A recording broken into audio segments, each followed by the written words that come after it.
Κυρίες και κύριοι, αγαπητές φίλες και φίλοι, απόψε είναι Τρίτη, 18 Ιουλίου του 2023. Πρώτα απ' όλα και πάνω απ' όλα θα ήθελα να δείξω πραγματικά τη συμπαράστασή μου σαν απλός πολίτης σε όλους τους ανθρώπους που δοκιμάζονται από τις πυρκαγιές σε όλη την Ελλάδα. Απλά θα ήθελα να πω ότι επειδή ακούω τους δημοσιογράφους και εντάξει, άνθρωποι τόσα ξέρουν, τόσα λένε. Εάν δεν έχεις ζήσει μέσα στα βουνά, εάν δεν έχεις ζήσει μέσα στην Ύπαιθρο, αν δεν έχεις ζυμωθεί με αυτήν, δεν μπορείς να καταλάβεις τι σημαίνει πυρκαγιά, πώς ξεσπάει η πυρκαγιά και αν θα μπορεί αν μπορούν να ληφθούν μέτρα για την πρόληψη της πυρκαγιάς και όλα αυτά. Εν πάση περιπτώσει, εδώ πρέπει να γνωρίζουμε το εξής. Επειδή εγώ έχω μεγαλώσει στα δάση, όταν η χρονιά είναι βροχερή όπως ήταν φέτος, η άνοιξη είναι βροχερή και όχι η άνοιξη, μέχρι πριν από 2 εβδομάδες έβρεχε, τότε μεγαλώνουν τα χόρτα και όταν υπάρχει τέτοια ποσότητα χόρτου, τότε γίνονται τα δάση και τα βουνά γίνονται πραγματικά λαμπάδες. Με το παραμικρό γίνονται λαμπάδες. Και επειδή ακούω πολύ γιατί δεν καθαρίζουν τα οικόπεδά τους, ποια οικόπεδα, για τα βουνά μιλάμε. Τα βουνά δεν καθαρίζονται. Δεν καθαρίζονται δυστυχώς. Εάν υπάρχει κάποιος τρόπος να ελαττωθούν οι πυρκαγιές, είναι στα δάση που καίγονται, που είναι πευκοδάση, τα δάση να αντικαθίστανται με άλλα δένδρα τα οποία δεν ευνοούν τις πυρκαγιές. Γιατί τα δάση, κάθε πεύκο είναι και ένα δαδί, έτσι. Εν πάση περιπτώσει, αυτά είναι άλλα θέματα. Θα ήθελα να εκφράσω πραγματικά τη συμπαράστασή μου σε όλους τους ανθρώπους που δοκιμάζονται. Κατά την άποψή μου δοκιμάζεται όλος ο ελληνικός λαός. Προσωπικά χθες δεν μπορούσα, έφευγα από τα κανάλια το βράδυ που κάθομαι να ξεκουραστώ, έφευγα από όλα τα κανάλια να βρω κάτι που να μην έχει πυρκαγιά. Όλοι δοκιμαζόμαστε. Όταν βλέπεις όμως το σπίτι σου και την περιουσία σου να καίγεται, εκεί είναι άλλη τάξη ζήτημα. Σε αυτούς λοιπόν εκφράζω τη συμπαράστασή μου. Τώρα, ένα δεύτερο θέμα σε σχέση με τον νόμο. Ήδη νομίζω ότι αρχίζει και συζητείται ο νόμος για που θα δοθεί το δικαίωμα ψήφου.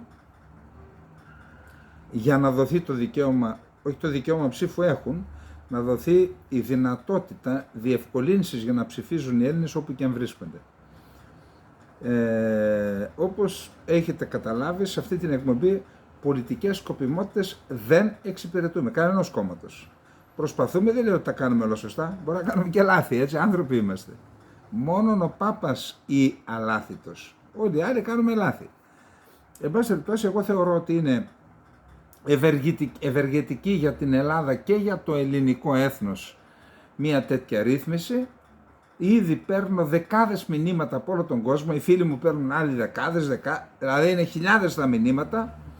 Ενθουσιάζεται ο κόσμος, εάν τους αν επιτρέψουμε η Βουλή τους ανθρώπους να ρίχνουν την ψήφο τους, τότε μπορεί να κάνουν και τα παιδιά τους με ελληνικά διαβατήρια και να δείτε αυτή την Ελλάδα που κινδυνεύουμε, λέμε ότι έχει δημογραφικό πρόβλημα, να έχουμε 8, 9, 10 εκατομμύρια στην Ελλάδα και καμιά 20 έξω, χωρίς υπερβολή, 15 σίγουρα.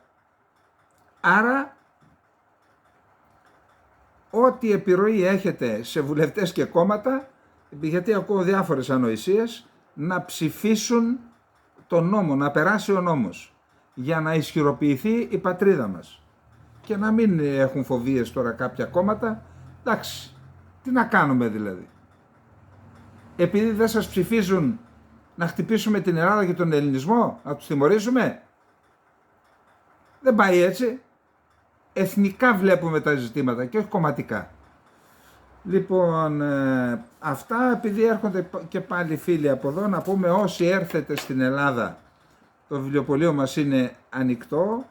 Είμαστε από τις 9 το πρωί μέχρι τις 6 το βράδυ ανοιχτά. Τα Σαββατοκύριακα είμαστε και τα Σαββατοκύριακα τις Κυριακές μέχρι τις 3 η ώρα. Όσοι έρχεστε στην Ελλάδα λοιπόν, κοπιάστε. Αν έχουμε κάτι να σας χειράσουμε, κανένα ανακανέ που μας φέρουν από τις Σέρρες, κανένα κουραβιέ που μας φέρουν από την Καβάλα οι φίλοι μας, ή κανέναν καφέ να πάρουμε από εδώ να σας κεράσουμε ευχαρίστως, να γνωριστούμε, γιατί είναι και για μας χαρά, μόνο τα μηνύματα είναι και απρόσωπα μερικές φορές. Λοιπόν, αυτά, να περάσουμε τώρα στα θέματά μας. Πάμε λοιπόν στο πρώτο θέμα, που είναι τα ελληνοτουρκικά. Ακούστε πώς είναι το πλαίσιο. Πρέπει να δούμε πού πηγαίνει ο κόσμος. Ο κόσμος, η Δύση, έχει 3 προτεραιότητες στην περιοχή μας. Η πρώτη προτεραιότητα είναι η επέκταση του ΝΑΤΟ. Την Ουκρανία αφήστε την έξω. Αφήστε την, γιατί εντάσσεται αλλού. Η πρώτη προτεραιότητα λοιπόν της Δύσης είναι να ενταχθούν η επέκταση του ΝΑΤΟ στις σκανδιναβικές χώρες. Η ενσωμάτωση των σκανδιναβικών χωρών στη Δύση, δηλαδή Ευρωπαϊκή Ένωση και ΝΑΤΟ. Αυτό λοιπόν ολοκληρώνεται, αν και όπως θα δείτε το 7ο θέμα είναι αυτό, η Τουρκία δεν έχει δώσει χρονοδιάγραμμα. Πάλι κάνει κόλπα, παιχνίδια. Αυτή λοιπόν η πρώτη προτεραιότητα οδεύει προς την ολοκληρωσή της, την πραγμάτωσή της. Η δεύτερη προτεραιότητα είναι η λεγόμενη ενσωμάτωση των Βαλκανίων στη Δύση. Τι σημαίνει αυτό? Οι χώρες των Δυτικών Βαλκανίων, Βοσνία Ερζεγοβίνη, Σερβία, Κωσυφοπαίδιο, Σκόπια, Αλβανία, να ενταχθούν στο ΝΑΤΟ, και όσες είναι ήδη στο ΝΑΤΟ, στην Ευρωπαϊκή Ένωση. ΝΑΤΟ και Ευρωπαϊκή Ένωση. Και μάλιστα υπάρχει μία διαδικασία του Βερολίνου, από το 2014 νομίζω η Μέρκελ την πήρε, και κάθε χρόνο γίνονται συναντήσεις κορυφής να λύνονται προβλήματα ώστε να προοδεύσει αυτή η διαδικασία. Γιατί αποτελεί προτεραιότητα και στόχο της Δύσης η ενσωμάτωση των Δυτικών Βαλκανίων? Διότι χώρες οι οποίες ανήκουν στο ΝΑΤΟ και στην Ευρωπαϊκή Ένωση, σε χώρες οι οποίες ανήκουν στο ΝΑΤΟ και στην Ευρωπαϊκή Ένωση, περιορίζεται σε ορισμένες περιπτώσεις και εκμηδενίζεται η δυνατότητα της Ρωσίας να ασκήσει επιρροή σε αυτές τις χώρες. Και επειδή τα Βαλκάνια και τα Δυτικά Βαλκάνια είναι ένας προνομιακός χώρος, Κωσυφοπαίδιο, Σερβία, Μαυροβούνιο της Συρίας, της Ρωσίας, να ασκεί επιρροή η Ρωσία, θέλουν λοιπόν με την ενσωμάτωση να περιορίσουν την δυνατότητα της Ρωσίας να ασκεί επιρροή. Τρίτη προτεραιότητα, και οι 3 προτεραιότητες δεν έχουν να κάνουν με, δεν τις λέω αξιοκρατικά, είναι 3 προτεραιότητες, πρώτη, δεύτερη, τρίτη. Είναι η σταθερότητα στην Ανατολική Μεσόγειο και στο Αιγαίο. Τι σημαίνει αυτό? Όσον αφορά τη δεύτερη προτεραιότητα, έχουμε λόγο να δώσουμε σε όλες τις κατευθύνσεις, με τον πιο αξιόπιστο και αποφασιστικό τρόπο, τη βούληση της Ελλάδας να καθορίσει τη στάση της για την πορεία της Αλβανίας στην Ευρωπαϊκή Ένωση από την συμπεριφορά της απέναντι στην ελληνική μειονότητα. Δεν τα κάνουμε καλά εκεί. Πάμε τώρα όμως στην τρίτη προτεραιότητα, που είναι Ανατολική Μεσόγειος και Αιγαίο. Εκεί λοιπόν φαίνεται ότι ήδη τα τηλεφωνήματα που έγιναν τις τελευταίες μέρες από τον Biden, τον Blinken και τον Jake Sullivan προς Τουρκία και Ελλάδα, με όποιους και να μίλησαν, σε όλα, ή και η συνάντηση Biden-Ερντογάν, σε όλα υπάρχει η μαγική λέξη σταθερότητα στην Ανατολική Μεσόγειο και στο Αιγαίο. Γιατί αυτό? Γιατί αυτές οι 3 προτεραιότητες? Το ΝΑΤΟ και η Δύση θέλουν να τελειώνουν αυτές τις 3 ιστορίες. Ο πόλεμος της Ουκρανίας είναι ένα άλλο ζήτημα, είπαμε, ούτως ώστε το ΝΑΤΟ, θα τελειώσει και αυτός ο πόλεμος, να συνεχίσει να στραφεί προς την Ασία. Να γίνει δηλαδή ένας παγκόσμιος παίκτης, αλλά για να γίνει αυτό πρέπει αυτά τα υπόλοιπα να τελειώνουν. Άρα είναι μείζωνος στόχος, είναι τεράστια τα συμφέροντα, και σε αυτά τα συμφέροντα μπορεί να συνθλιβούν τα συμφέροντα μικρότερων χωρών. Κύπρος, Ελλάδα. Λένε τελειώστε παιδιά. Σκεφτείτε λοιπόν να είναι ένας από εσάς που ακούει, να κάθεται στο Λευκό Οίκο, να έχει το χάρτη, να έχει αυτά τα τεράστια συμφέροντα, και να υπάρχουν 2 χώρες μία η Τουρκία αρκετά μεγάλη και μία μικρότερη η Ελλάδα και πολύ μικρότερη η Κύπρος και να λένε έχουν προβλήματα. Εντάξει ρε παιδιά, λύστε τα. Δεν νοιάζονται πώς ακριβώς θα λυθούν τα προβλήματα. Τα προβλήματα θα λυθούν υπό την πίεση των μεγάλων, αναλόγως με την αποφασιστικότητα που έχεις να υπερασπιστείς τα συμφέροντά σου, τα εθνικά σου συμφέροντα, την εθνική σου κυριαρχία και τα κυριαρχικά σου δικαιώματα απέναντι στο γείτονα. Εδώ λοιπόν αυτό ζούμε τώρα. Αυτό ζούμε τώρα. Σδριμώχτηκε ο Μητσοτάκης και έκανε αυτό το λάθος. Ακούστε, δεν ξεκινάς, καταρχάς δεν ξεκινάς, σήμερα μίλαγα με έναν πολύ μεγάλο μάνατζερ μια πολύ μεγάλης εταιρείας και ρωτούσε να μάθει.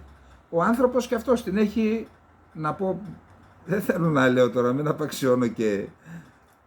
Υπάρχει μια πεζοδρομιακή φράση που λέει αυτός την έχει ρουφήξει. Δηλαδή, αυτός έχει υιοθετήσει την προπαγάνδα της Τουρκίας. Παιδιά, να τελειώνουμε, δεν μπορεί να μην δώσει κάτι, λέει. Του λέω εντάξει, εσύ που είσαι μάναζερ σε μια εταιρεία δισεκατομμυρίων, όταν ξεκινάς μια διαπραγμάτευση, λες, παιδιά, εγώ θα υποχωρήσω σε αυτά και πάμε για... Όχι, δεν το κάνω αυτό. Γιατί δεν το κάνει η Ελλάδα, λέω.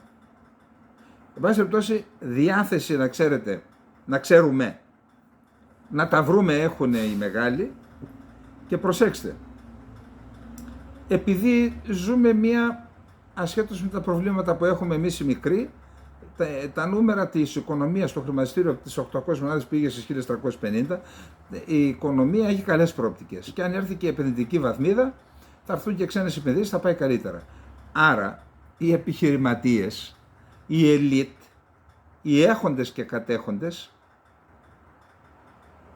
δεν θα θυσίαζαν αυτήν την οικονομική ευμάρεια που έχουν οι ίδιοι, αλλά και τις προοπτικές βελτίωσης της ελληνικής οικονομίας με μια κρίση.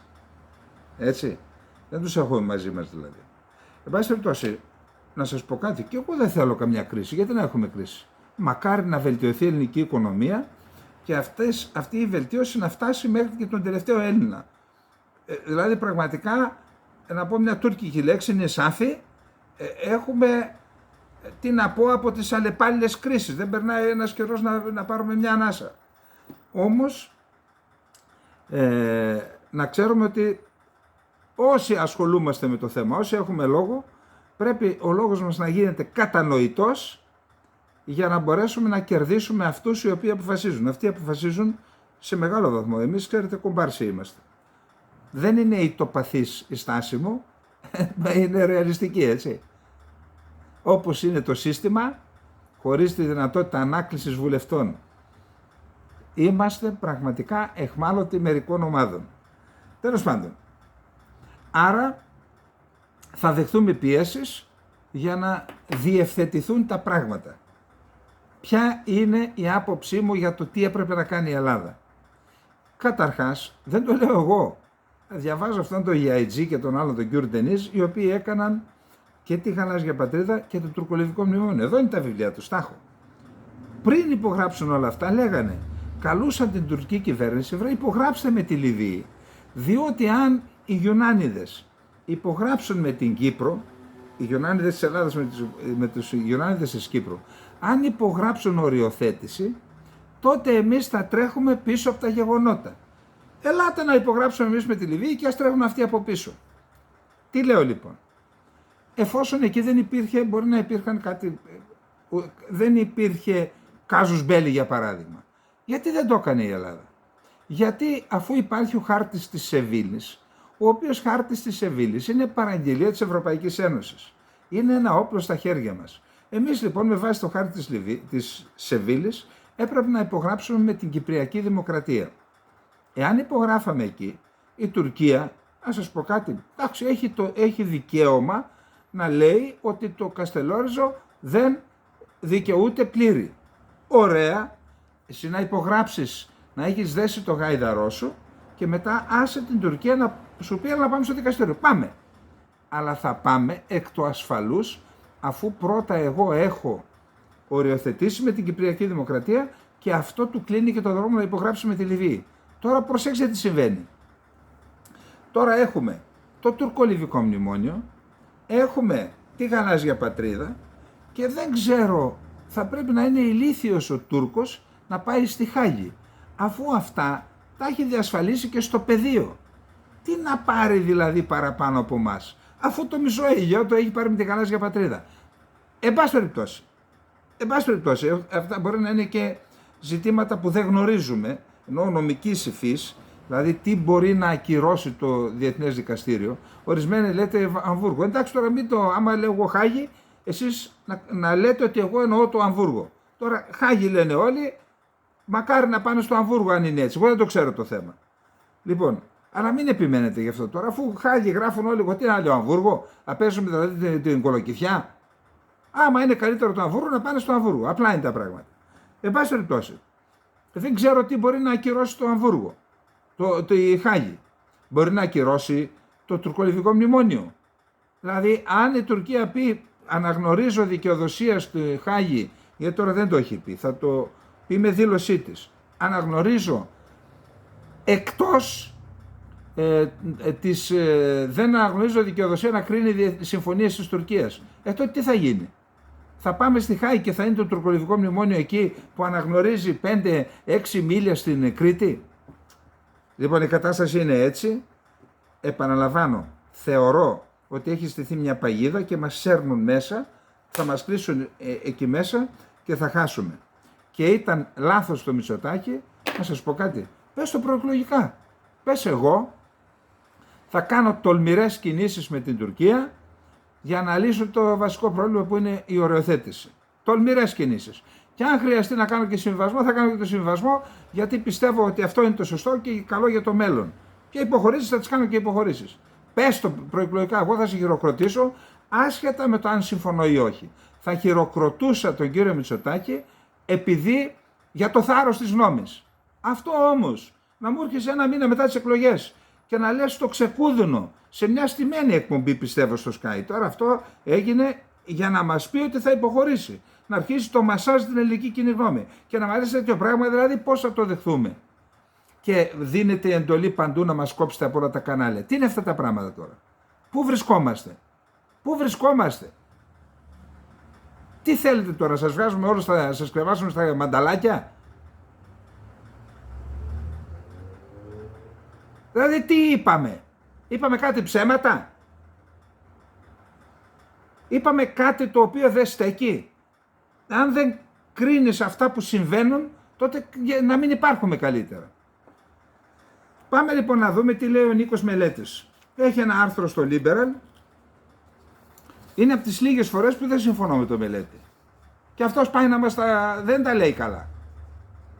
Δεν τα λέει καλά.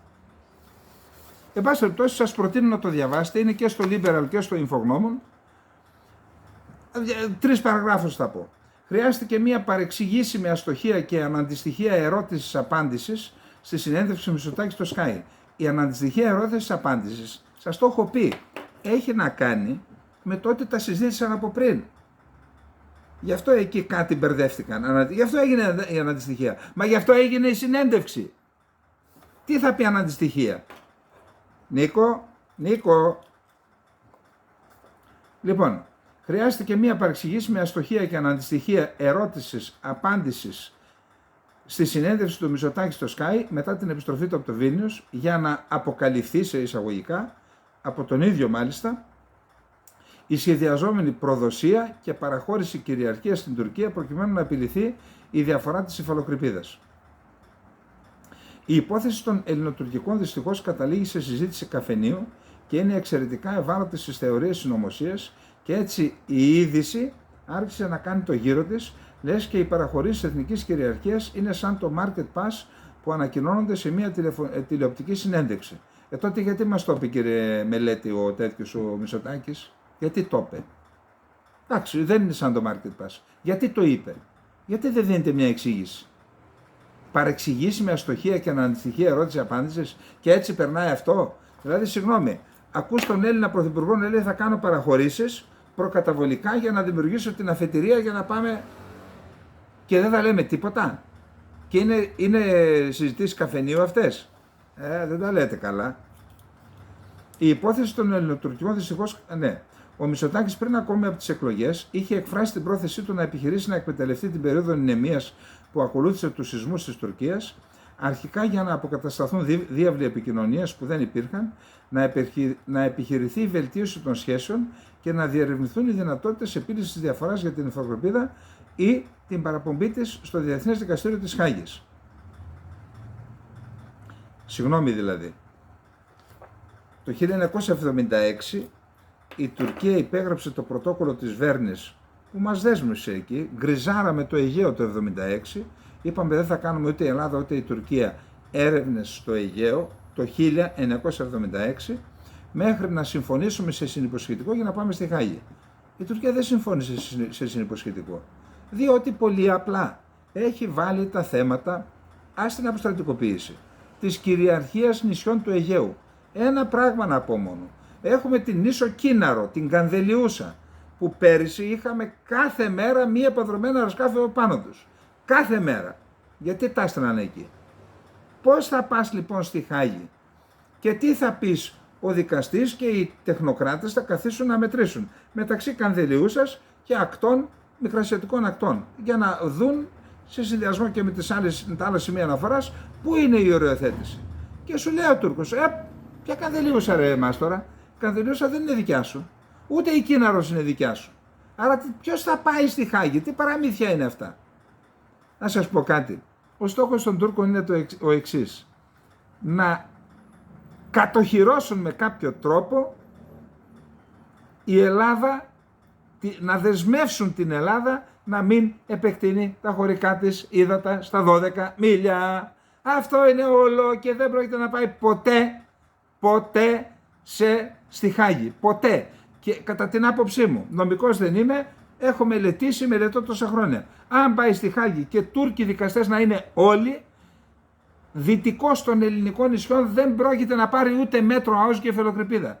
Γι' αυτό έβαλε τον 25ο, γι' αυτό έβαλε τη γαλάζια πατρίδα και γι' αυτό έβαλε το κάζους μπέλι. Γιατί με το κάζους μπέλι αποτρέπει την Ελλάδα να επεκτείνει τα χωρικά ύδατα και αν επεκτείνει τα χωρικά ύδατα στα 12 μίλια δεν μένει γαλάζια πατρίδα. Μα είναι τόσο απλά.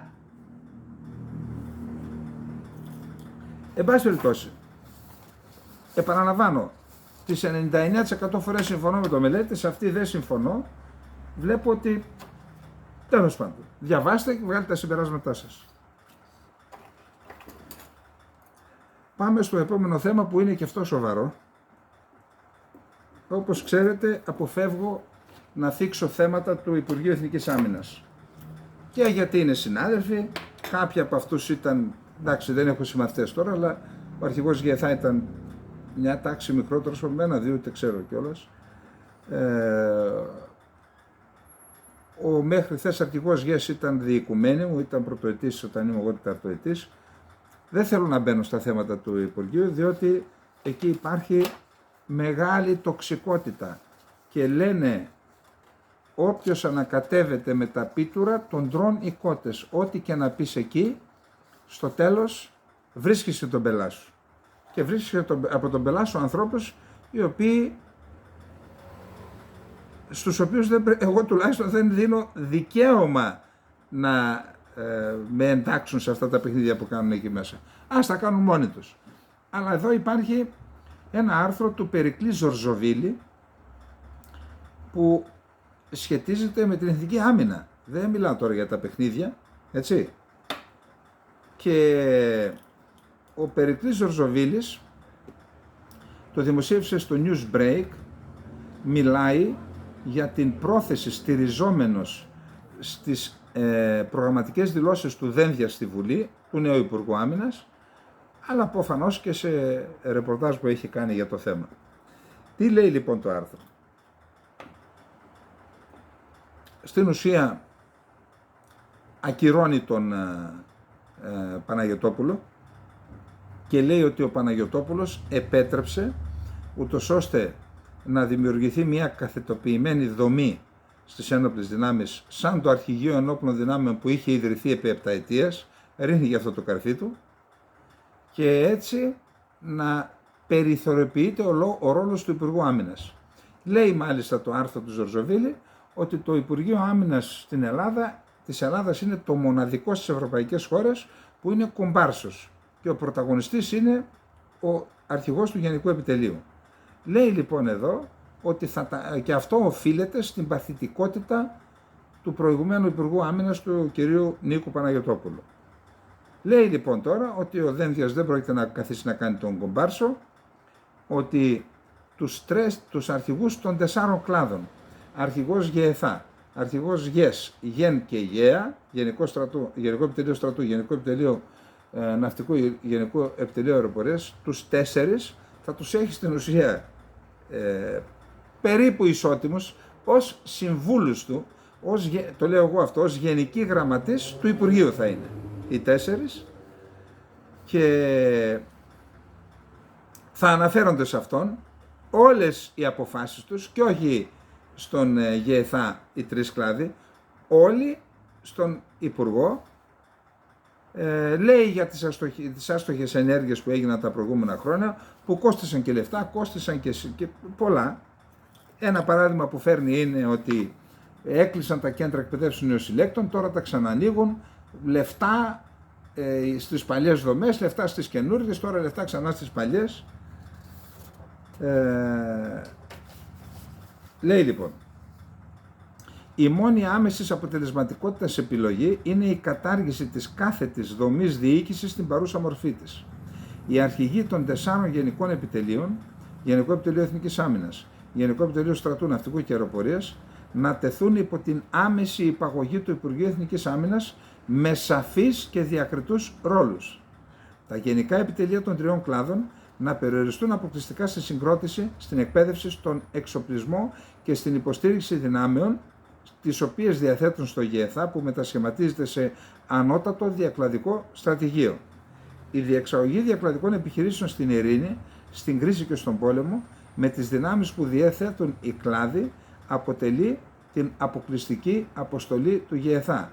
Δηλαδή δεν θα ανακατεύεται, θα του διαθέτουν μονάδες και με αυτές τις μονάδες θα κάνει, προσέξτε, διακλαδικές επιχειρήσεις στην ειρήνη, στην κρίση και στον πόλεμο. Ασκήσεις δηλαδή, επιχειρήσεις στην κρίση και στον πόλεμο.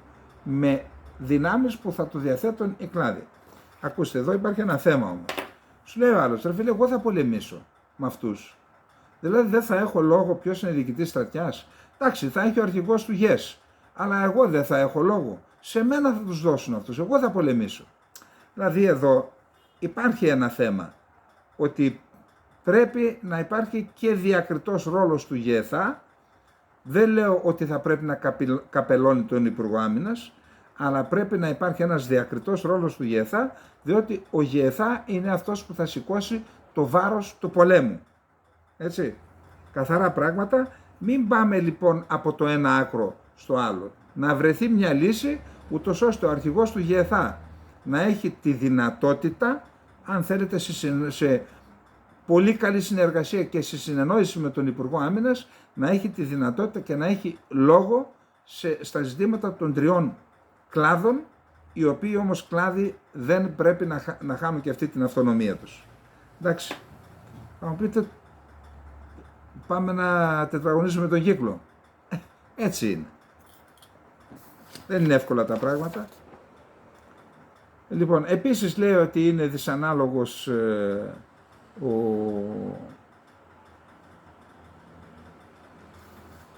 ο εξορθολογισμός των διοικήσεων, ένα θέμα, και δυσανάλογος ο αριθμός των ανωτάτων.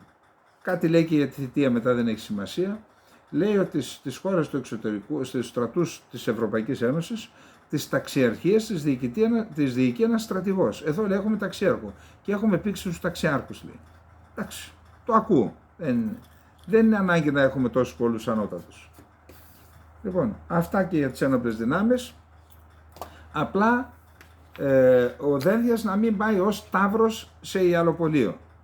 Καλό είναι να διαβάσει, να ακούσει πολλές απόψεις, να συσκεφτεί με τους συμβούλους του, να διαβολευτεί με τους αρχηγούς των κλάδων και τον ΓΕΘΑ και τους υπόλοιπους, να πάρει τη σοφία τους, να πετάξει την τοξικότητα και τις προσωπικές στρατηγικές, να τα πετάξει αυτά και ως Υπουργός Άμυνας που είναι, να πάρει τις σωστές αποφάσεις. Αυτά τα μπρος πίσω. Ανοίγουν τα κέντρα εκπαιδεύσεως, κλείνουν τα κέντρα εκπαιδεύσεως. Μειώνεται η θητεία, ανεβαίνει η θητεία, όλα αυτά δείχνουν ότι είμαστε ένα μη κράτος. Οι αποφάσεις να λαμβάνονται με σοφία, με σοφροσύνη και με υπευθυνότητα απέναντι στην αποστολή που έχει ο καθένας μας. Πάμε στο τρίτο θέμα.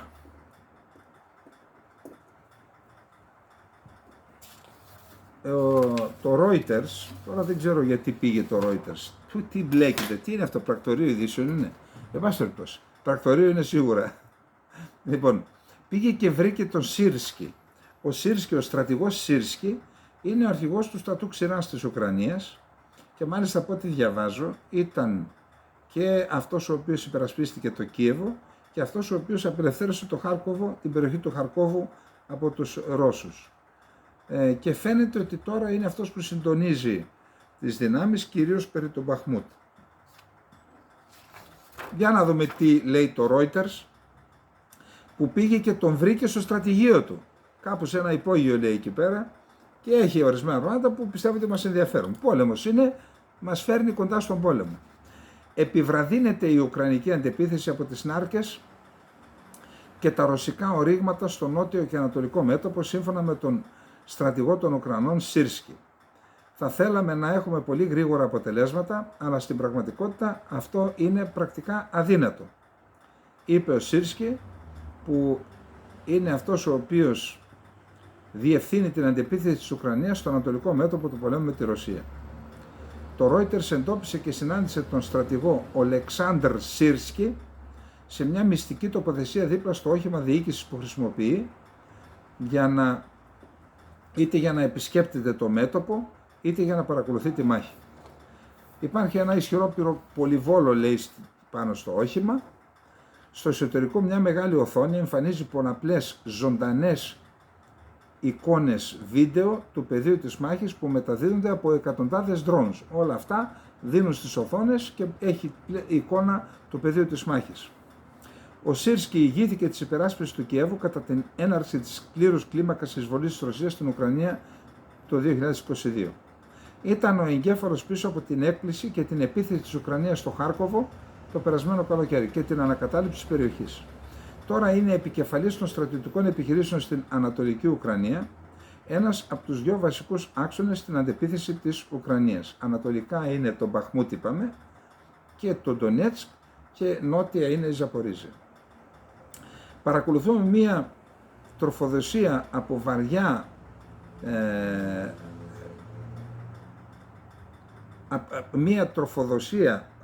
σε χωράφια γύρω από τον Μπαχμούτ με οβίδες, όπου μερικοί στρατιώτες προσπαθούν να ανακτήσουν το έδαφος και μια επίθεση δηλαδή στον Μπαχμούτ, στις οθόνες. Ερωτηθείς αν είναι στόχος του να ανακαταλάβει την πόλη, χαμογελάει και λέει «Ναι, φυσικά, αυτό προσπαθώ να κάνω». Αλλά ακόμη και ο ίδιος παραδέχεται ότι περισσότερο από ένα μήνα από τότε που ξεκίνησε η πολυαναμενόμενη επίθεση της Ουκρανίας σε πολλαπλά μέτωπα, εξελίσσεται αρκετά πιο αργά από ό,τι ήλπιζαν πολλοί.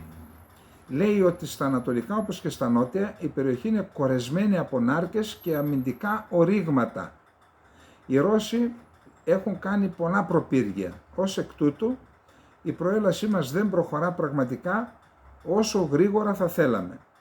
Παρ' όλα αυτά ο Σίρσκι πιστεύει ότι η Ουκρανία εξακολουθεί να έχει ένα ξεχωριστό πλεονέκτημα και λέει ότι εμείς, παρακάτω μην τα διαβάζουμε όλα, ότι εμείς έχουμε μια καθετοποιημένη και πολύ συνεκτική ιεραρχία και διοίκηση, ενώ στη Ρωσία υπάρχουν διάφορες σέκτες και τα προβλήματα, λέει, τα βλέπετε.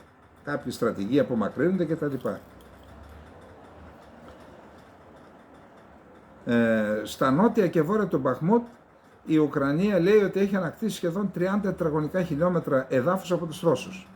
Για το στρατηγό Σίρσκι η ανακατάληψη του Μπαχμούτ είναι θέμα τιμής. Χάσαμε πολλούς από τους αδελφούς μας, τους στρατιώτες μας, όταν υπερασπιζόμασταν τον Μπαχμούτ. Επομένως πρέπει απλώς να το ανακαταλάβουμε. Η αναπληρώτρια Υπουργός Άμυνας της Ουκρανίας Χάνα Μαλιάρ είπε ότι οι ρωσικές δυνάμεις στην πόλη σύντομα θα παγιδευτούν. αλλά οι οβίδες πυροβολικού εξακολουθούν να πέφτουν βροχή σε μια ουκρανική θέση που επισκέφθηκε μόλις 3 χιλιόμετρα από την πόλη. Άρα αντιφατικά τα μηνύματα από το μέτωπο σύμφωνα με το Reuters που επισκέφθηκε την περιοχή. Πολύ γρήγορα ο Υπουργός Άμυνας των ΗΠΑ, ο Λόιτ Όστιν, βρίσκεται στο Ραμστάιν, όπου έκανε την εναρτήρια ομιλία των χωρών των ομάδων επαφής που συμμετέχουν στη Σύνοδο. Γίνεται, αν δεν κάνω λάθος, κάθε μήνα γίνεται συντονισμός και λέει προτεραιότητα είναι να δώσουμε στην Ουκρανία πυρομαχικά και πρόσθετα συστήματα αεράμινας. Αυτά για την Ουκρανία. Να πάμε στη Ρωσία. Εκεί οι αναταράξεις από την ανατείναξη της γέφυρας που ενώνει, εκεί ήταν η αρχαία πόλη Ερμόνασα. Ερμόνασα ήταν πόλη κοντά στην Τραπεζούντα. Στη συνέχεια ονομάστηκε Πλάτανα. Σήμερα λέγεται Πλάτανα, οι Τούρκοι τον ονομάζουν Ακτσάμπατ. Εκεί λοιπόν ήταν η αρχαία ελληνική πόλη Ερμόνασα, η οποία έκανε αποικία στον Κυμέριο Βόσπορο, έτσι λέγεται το στενό του Κέρτς, Κυμέριος Βόσπορος. Εκεί λοιπόν υπάρχει η Ερμόνασα, από εκεί ξεκινάει η γέφυρα και πάει στην άλλη πλευρά.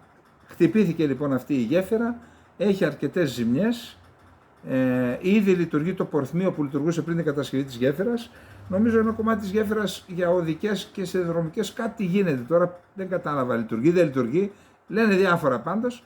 Είδα μια μεγάλη φάλαγγα οχημάτων, μετέφερε προφανώς αυτά που ήταν να περάσουν από τη γέφυρα, τα μετέφερε μέσω Μαριούπολης στο Ροστόφ και από εκεί στην Ρωσία. Άρα χρησιμοποιούν πλέον την ξηρά για να μεταφέρουν. Όσον αφορά τα επιχειρησιακά, η Ρωσία επιτέθηκε στην Ουκρανία με 6 πυράβλους Καλίμπρ χθες βράδυ και 36 ντρόουν καμικάζι.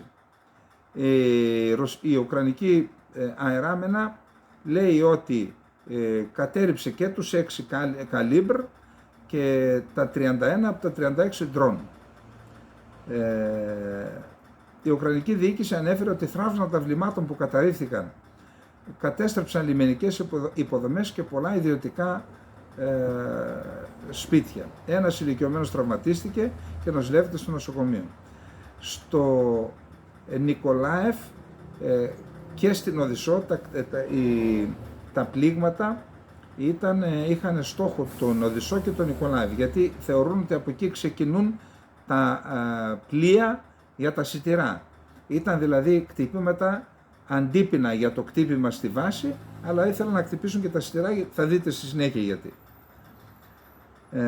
Τώρα, το Ρωσικό Υπουργείο Άμυνας ανέφερε ότι οι ένοπλες δυνάμεις της Ρωσικής Ομοσπονδίας πραγματοποίησαν ομαδικό χτύπημα ακριβίας αντιπίνων εναντίον εγκαταστάσεων όπου προετοιμαζόταν τρομοκρατικές επιθέσεις κατά της Ρωσίας με τη χρήση μη επανδρομένων σκαφών, πλωτών, έτσι, καθώς και σε μέρη όπου κατασκευάζονταν αυτά τα σκάφη στην περιοχή της Οδυσσού. Επιπλέον, σύμφωνα με το Υπουργείο Άμυνας της Ρωσικής Ομοσπονδίας, στην περιοχή της Οδυσσού και του Νικολάιεφ καταστράφηκαν εγκαταστάσεις αποθήκευσης καυσίμων συνολικού όγκου 70.000 τόνων, από τις οποίες ο Ουκρανικός στρατός προμηθεύεται καύσιμα. Όλοι οι στόχοι που είχαν προγραμματιστεί για το κτυπήθηκαν, ευλήθησαν. Καταγράφηκαν πυρκαγιές και εκρήξεις στα καταστραμμένα κτίρια, ανέφερε σε δήλωση το Ρωσικό Υπουργείο Άμυνας. Ο Αντρέι Γερμάκ, επικεφαλής του γραφείου του Προέδρου της Ουκρανίας, σχολιάζοντας την νυχτερινή επίθεση της Ρωσίας στην Οδυσσό και τον Νικολάιεφ, έγραψε ότι οι νυχτερινές επιδρομές είναι άλλη μία απόδειξη ότι μία τρομοκρατική χώρα θέλει να θέσει σε κίνδυνο τις ζωές 400 εκατομμυρίων ανθρώπων σε διάφορες χώρες που εξαρτώνται από την ουκρανική προσφορά τροφίμων. Αυτό λοιπόν κτύπησαν εκεί και αυτά που λέει το Ρωσικό Υπουργείο Άμυνας, αλλά οι Ουκρανοί λένε ότι κτύπησαν λιμενικές υποδομές από τις οποίες φορτώνουν τα πλοία τα σιτηρά. Ο κόσμος πρέπει να καταλάβει ότι ο στόχος της Ρωσίας είναι να λιμοκτονήσει και να σκοτώσει ανθρώπους. Θέλει να βλέπει κύματα προσφύγων. Με αυτό θέλουν να αποδυναμώσουν τη Δύση, έγραψε ο Γερμάκ. Το Ρωσικό Υπουργείο Άμυνας ανέφερε επίσης ότι χθες το βράδυ, κατά τη διάρκεια απόπειρας ουκρανικής επίθεσης σε στόχους στην Κριμαία, οι δυνάμεις της ρωσικής αεράμινας κατέρριψαν 17 μη επανδρομένα αεροσκάφη και άλλα 11 εξουδετερώθηκαν με ηλεκτρονικό πόλεμο.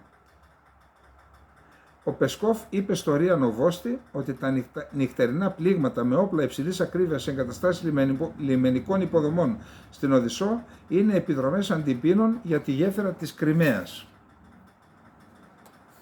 Λοιπόν, η ουκρανική επίθεση δεν πηγαίνει σύμφωνα με το σχέδιο, ελάχιστα ωφέλη από τα δυτικά αεροπλάνα όταν τα προμηθευτεί η Ουκρανία.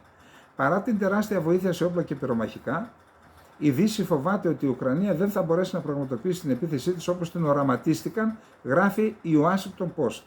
Στρατιωτικοί αξιωματούχοι προειδοποιούν ότι οι ρωσικές δυνάμεις είχαν αρκετό χρόνο να βάλουν άρκες, να σκάψουν χαρακόμματα και να δημιουργήσουν να ενισχύσουν την αντιαρματική τους άμυνα και με όλα αυτά θα επιβραδύνουν την ουκρανική προέλαση. Επιπλέον οι Ρώσοι συνεχίζουν να κρατούν ανοιχτούς τους διάβλους του ανεφοδιασμού τους. Άρα στόχος ήταν να πληγούν οι διάβλοι.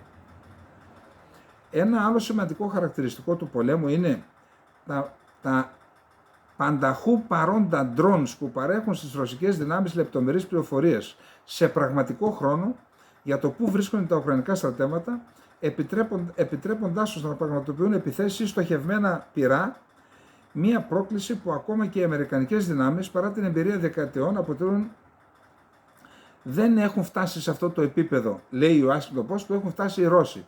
Δηλαδή να χρησιμοποιούν συνδυασμένα τα drones με τις συμβατικές δυνάμεις για να έχουν αποτελέσματα στο πεδίο. Ενώ δημοσίως δεν θέλουν να επικρίνουν τους Ουκρανούς συμμάχους, Αμερικανοί αξιωματούχοι δηλώνουν ιδιωτικά ότι το Κίεβο δεν θα ωφεληθεί από τα δυτικά αεροπλάνα επειδή η ρωσική αεράμινα είναι πολύ αποτελεσματική. Λοιπόν, αυτά Ρώσος διπλωμάτης δήλωσε ότι η Μεγάλη Βρετανία πιθανότητα εμπλέκεται στην επίθεση της Κριμαίας. Οι Βρετανικές υπηρεσίες πληροφοριών έπαιξαν πιθανότητα σημαντικό ρόλο στην προετοιμασία της Ουκρανικής επίθεσης με μη επανδρωμένο αεροσκάφος. Δήλωσε χθες Δευτέρα ο αναπληρωτής μόνιμος εκπρόσωπος της Ρωσίας στον ΟΗΕ Δημήτρη Πολιάνσκι. Επίσης ο Ρώσος διπλωμάτης επέκρινε τη Δύση γιατί δεν καταδίκασε το χτύπημα της Κριμαίας. Τώρα να είμαστε δίκαιοι. Συγγνώμη δηλαδή. Πόλεμος γίνεται, οι Ρώσοι κτυπάνε γέφυρες, λιμανικές εγκαταστάσεις, σταθμούς παραγωγής ηλεκτρικής ενέργειας. Δηλαδή οι Ουκρανοί που χτύπησαν τη γέφυρα, τι διαφορετικό είναι? Και λέει τρομοκρατική ενέργεια, λένε οι Ουκρανοί, τις επιθέσεις της Ρωσίας, τρομοκρατική ενέργεια. Πόλεμος γίνεται κύριοι, τον ανοίξατε, θα υποστείτε τις συνέπειες. Τι θα κάνουμε τώρα? Λοιπόν, σιτηρά. Τεράστιο θέμα και να σας πω κάτι. Από αυτό μπορεί να την πατήσουμε κι εμείς. Εμείς μπορεί να έχουμε επάρκεια σχετική στα σιτηρά, αλλά μην νομίζετε. Το ηλιέλαιο είναι η υπερδύναμη είναι η Ουκρανία στον ηλιόσπορο, από τον οποίο εξάγεται το ηλιέλαιο. Το ηλιέλαιο, αλλά και μια σειρά από άλλα προϊόντα θα έχουμε ανατιμήσεις που θα επηρεάσουν σε κάποιο βαθμό και την παγκόσμια οικονομία. Δηλαδή εκεί που πάμε να βγούμε σε ένα εισάδη, άλλη μια κρίση. Τέλος πάντων εκεί η Ρωσία φαίνεται αποφασισμένη, την καταγγέλει η Δύση ότι θα οδηγηθεί, θα κινδυνεύσει με εκατομμύρια κόσμου να λιμοκτονήσει. Η Ρωσία λέει, μα βάλαμε 5 όρους και δεν τους στηρίσατε. Οι όροι είναι για να ξεπαγώσει η συμφωνία, λέει τώρα, να λειτουργήσει ο αγωγός εξαγωγής αμμονίας στο Λιάτι Οδυσσού. Το Λιάτι είναι πάνω από το Χάρκοβο, υπάρχει ένας αγωγός που διασχίζει την Ουκρανία και φτάνει μέχρι την Οδυσσό, τον κατέστρεψαν, το είχαμε πει εδώ, λέει λοιπόν να τον επισκευάσουμε και να λειτουργήσει, πρώτος όρος. Δεύτερος όρος, να επανασυνδεθεί με το SWIFT η αγροτική τράπεζα Rosselsosbank, να ξαναδώσουν τα ανταλλακτικά και τον εξοπλισμό που ζητούν οι Ρώσοι, υλικοτεχνική υποστήριξη μεταφορών και αποδέσμευση των παγωμένων περιουσιακών στοιχείων των ρωσικών εταιριών. Αυτά τα 5 ζητούν, δεν τα δίνουν. Εν πάση περιπτώσει να ξέρουμε ότι, θα το δούμε παρακάτω αυτό, ότι αφήστε εδώ, εδώ είμαστε. Η Ουκρανία, αυτά είναι καλά στοιχεία να τα ξέρουμε. η Ουκρανία είναι ο μεγαλύτερος εξαγωγέας ηλίανθου στον κόσμο, ο πέμπτος μεγαλύτερος εξαγωγέας σιταριού στον κόσμο, τέταρτος μεγαλύτερος εξαγωγέας καλαμποκιού. Η Ρωσία είναι ο μεγαλύτερος εξαγωγέας σιταριού στον κόσμο, πρώτη, μεγαλύτερος εξαγωγέας λιπασμάτων, δεύτερος μεγαλύτερος εξαγωγέας πετρελαίου. Λέει λοιπόν τώρα ότι αυτό μπορεί να επηρεάσει και να λιμοκτονήσει ο κόσμος, να επηρεάσει και την παγκόσμια οικονομία, και έγινε πρόταση στην Τουρκία να συμμετέχει η Τουρκία μαζί με την Ουκρανία και τις ΗΠΑ και άλλες χώρες της Δύσης, χωρίς τη συμμετοχή της Ρωσίας, να μεταφέρουν τα πλοία με ασφάλεια, τα πλοία σιτηρά από τα λιμάνια του Νικολάη βασικά και της Οδυσσού στα στενά και από εκεί στις διεθνείς αγορές. Οι Αμερικανοί είπαν θα στείλουν πολεμικά πλοία να τα συνοδεύουν, θέλουν να βάλουν και την Τουρκία στο παιχνίδι. Αν τη βάλουν θα είναι ένα πρόβλημα στη σχέση του Ερντογάν με τον Πούτιν. Και οι Ρώσοι έκαναν δήλωση και είπαν, μισό λεπτό, απουσία των κατάλληλων εγγυήσεων ασφαλείας τίθενται ορισμένοι κίνδυνοι. Αν γίνει κάτι χωρίς τη Ρωσία, αυτοί οι κίνδυνοι πρέπει να ληφθούν υπόψη. Υποστήριξε ο εκπρόσωπος του Κρεμλίνου, αναφέροντας ότι ο θαλάσσιος διάδρομος διάβλος σιτηρών βρίσκεται δίπλα στην εμπόλεμη ζώνη και χρησιμοποιείται ακόμα και από το ίδιο το Κίεβο για στρατιωτικούς σκοπούς. Δεν είναι μυστικό για κανέναν. Είναι προφανές ότι η ζώνη αυτή χρησιμοποιήθηκε από το Κίεβο για στρατιωτικούς σκοπούς, υποστήριξε ο Πεσκόφ, ο οποίος τόνισε και με αφορμή την προτροπή της Ουκρανίας προς την Τουρκία και τον ΟΗΕ να συνεχιστεί η εξαγωγή των σιτηρών παρά την αποχώρηση της Ρωσίας, τονίζοντας ότι δεν μπορεί να πει κανείς πόσο και ποιες χώρες είναι έτοιμες να αναλάβουν αυτούς τους κινδύνους. Τέλος πάντων, προσωπική άποψη. Εγώ πιστεύω ότι αν συνεχίσουν να τα μεταφέρουν, οι Ρώσοι δεν θα κάνουν τίποτα. Δηλαδή τι θα κάνουν, θα βυθίσουν πλοία που μεταφέρουν σιτάρι για να τους κράξει όλος ο κόσμος? Τέλος πάντων, δεν ξέρω. Πολύ γρήγορα γιατί έφυγε ο χρόνος. Η Ευρωπαϊκή Ένωση υπέγραψε συμφωνία 5 πυλώνων με την Τινησία. Για ένας από αυτούς είναι η εξάρθρωση των κυκλωμάτων διακινητών. Πρόκειται στην ουσία για μέρος ενός ολοκληρωμένου πακέτου εταιρικής σχέσης που είχε ανακοινωθεί από τις δύο πλευρές στις 11 Ιουνίου, ενώ η Ευρωπαϊκή Ένωση θέλει να υπογράψει ανάλογες συμφωνίες και με άλλες χώρες της περιοχής, Λιβύη, Αίγυπτο, ώστε να αντιμετωπιστεί η διακίνηση παράτυπων μεταναστών.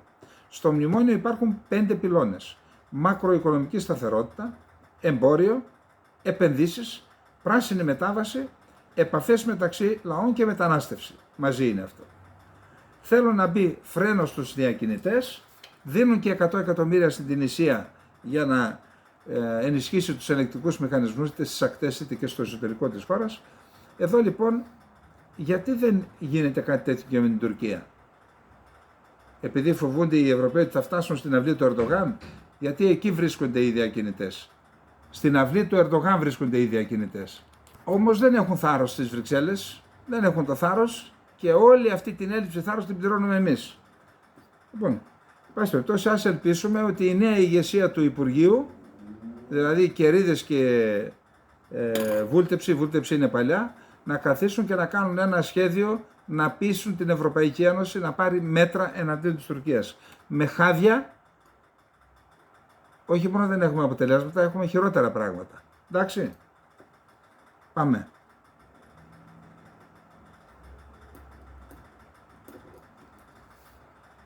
Χρονοδιάγραμμα.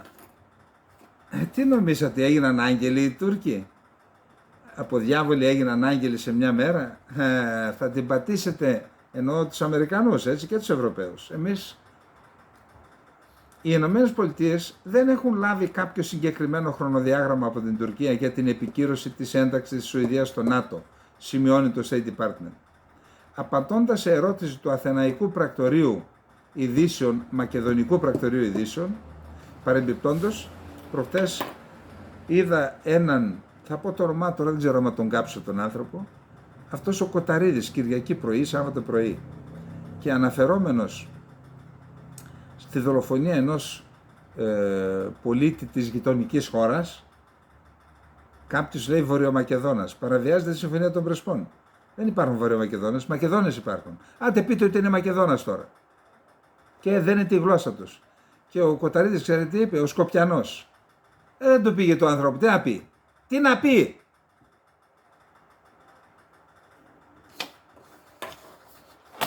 Και είναι και υπερήφανοι από πάνω οι Σιριζέοι. Να σας πω κάτι. Όλοι κάνουμε λάθη.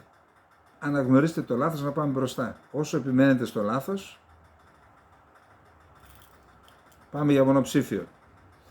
Λοιπόν, γιατί το είπα αυτό. Απαντώντας σε ερώτηση του Αθηναϊκού Πρακτορείου Ειδήσεων, παύλα Μακεδονικού Πρακτορείου Ειδήσεων, για να το κατοχυρώσουμε, το βάλαμε μαζί, για το εάν η αμερικανική πλευρά εκτιμά ότι η συγκεκριμένη διαδικασία θα μπορούσε να ολοκληρωθεί πριν τον Οκτώβριο, ο εκπρόσωπος του Αμερικανικού Υπουργείου Εξωτερικών Μάθιου Μίλλερ εξήγησε ότι δεν διαθέτει κάποιο χρονοδιάγραμμα και εξέφρασε την αισιοδοξία του ότι το θέμα θα κλείσει το συντομότερο δυνατό.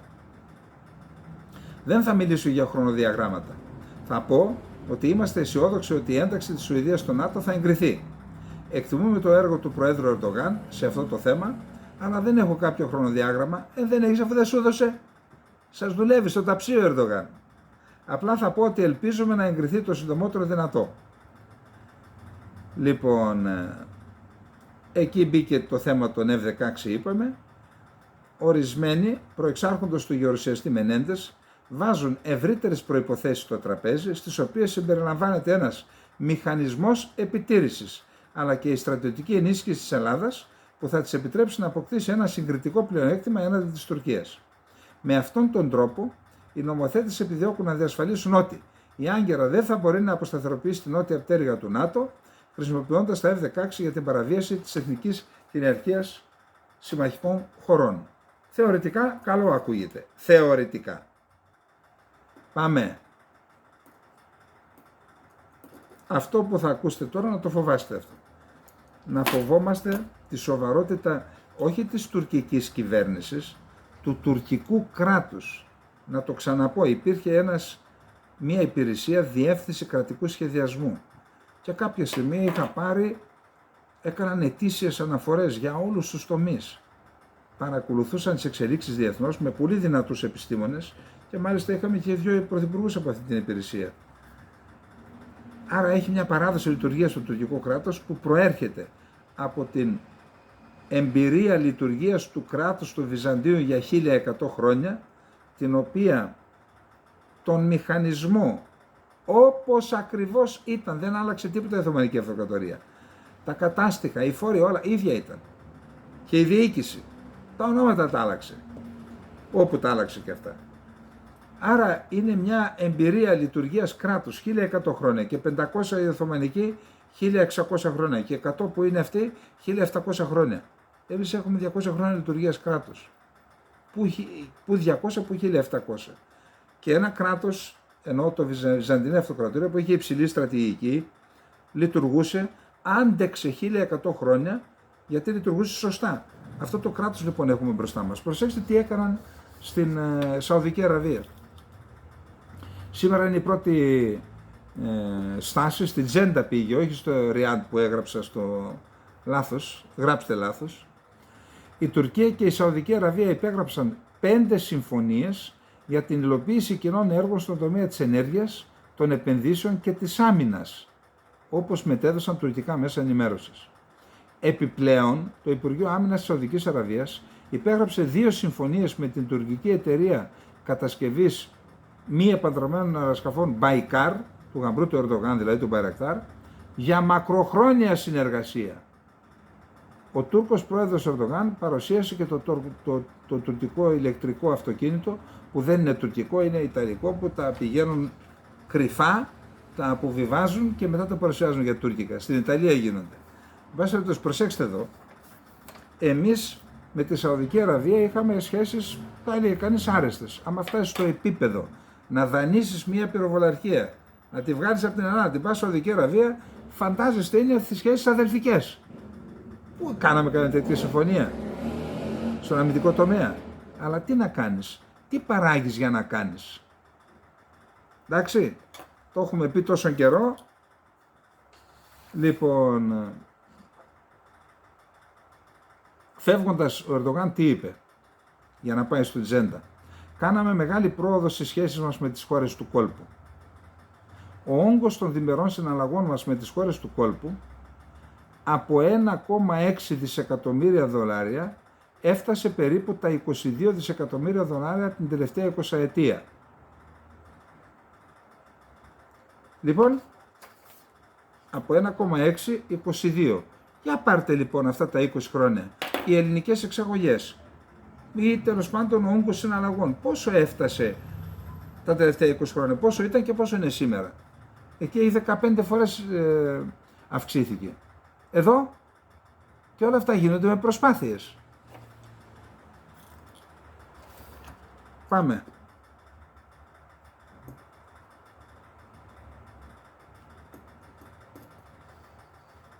Λοιπόν, ακούστε.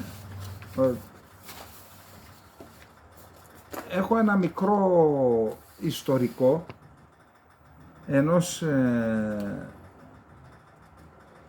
έφεδρου στρατιώτη, ο οποίος λέει πώς σταμάτησαν τα τουρκικά τάγκς το 1974.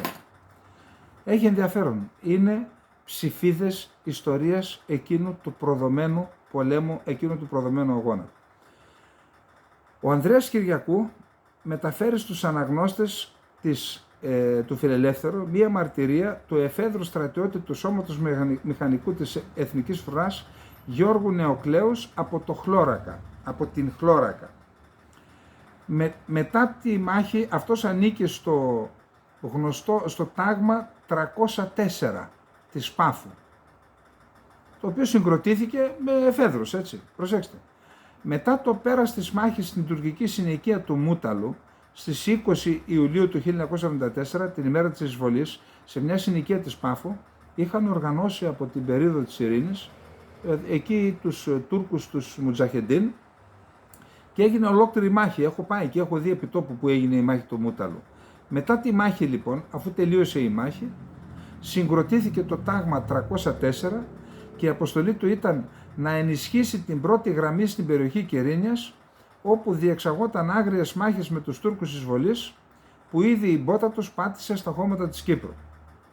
Μια μεγάλη προδοσία κατά της Κύπρου, συνεπικορούμενη από τις ίντρικες και τα βρώμικα παιχνίδια των μεγάλων δυνάμεων, που δεν κούνησαν το δάχτυλό τους να εμποδίσουν τους εισβολείς που εισέβαλαν στο νησί τα ξημερώματα της 20ης Ιουλίου 1974 στις ακτές της Κερίνιας.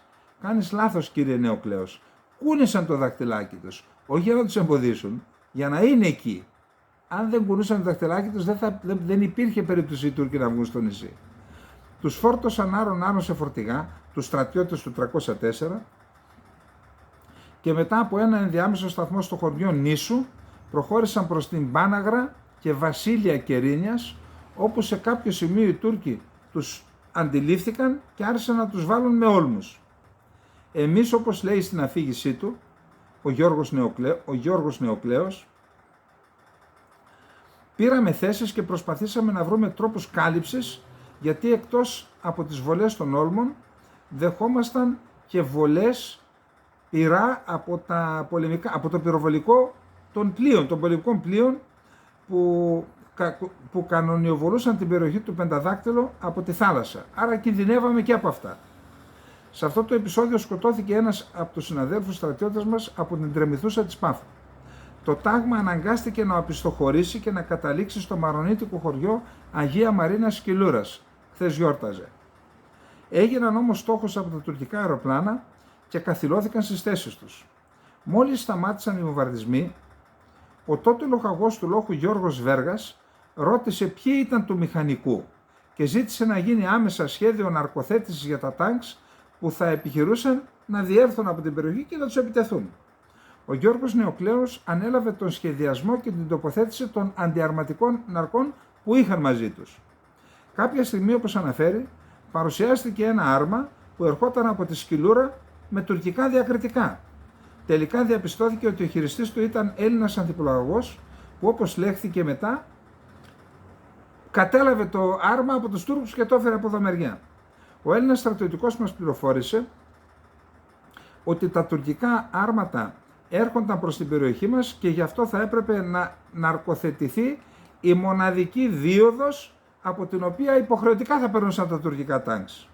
Ο λοχαγός Γιώργος Βέργας διέταξε να γίνει αμέσως η ναρκοθέτηση. Ο Γιώργος Νεοκλέος ναρκοθέτησε το πέρασμα που σίγουρα τα τουρκικά άρματα ήταν αναγκασμένα να περάσουν. Τοποθέτησε τις αντιαρματικές νάρκες με κίνδυνο να γίνει στόχος των Τούρκων, αλλά δεν πτωήθηκε. Τα πρώτα τουρκικά άρματα πέρασαν πράγματι πάνω από το ναρκοθετημένο σημείο και εκεί την ώρα που περνούσαν ακούστηκαν εκρήξεις και καπνοί και βλέπαμε τα ανατιναγμένα τάγκς των Τούρκων. Ο Γιώργος Νεοκλέος καταλήγει ότι η εμπειρία του αυτή έχει μείνει αποτυπωμένη μέσα βαθιά στην ψυχή του και ότι δεν θα ξεχάσει ποτέ αυτά που έζησε. Ακούστε, αποφάσισα να το πούμε αυτό γιατί ξέρετε υπάρχουν πολλοί ήρωες που πολέμησαν ηρωικά στην Κύπρο. Ένας ήταν ο άνθρωπος που έβαλε τις νάρκες και ανατείναξε ορισμένα τουρκικά άρματα. Να τους θυμόμαστε, να τους θυμούμε. Γνωστούς, επώνυμους και ανώνυμους ήρωες της Κύπρου. Τους χρωστάμε και για τον αγώνα που έκαναν και για το αίμα που έχησαν όσοι σκοτώθηκαν ή τραυματίστηκαν και έχουμε υποχρέωση, ιδιαίτερα αυτές τις μέρες, να σκεφτόμαστε την Κύπρο με ένα στόχο, την απελευθέρωση. Όλα τα άλλα είναι η συνέχεια της προδοσίας, είναι διάφορες φάσεις της προδοσίας. Ξεκίνησε από τη δεκαετία του 60, χούντα, πολιτική και μέχρι σήμερα είναι η συνέχιση της προδοσίας. Πάμε στο τελευταίο μας θέμα.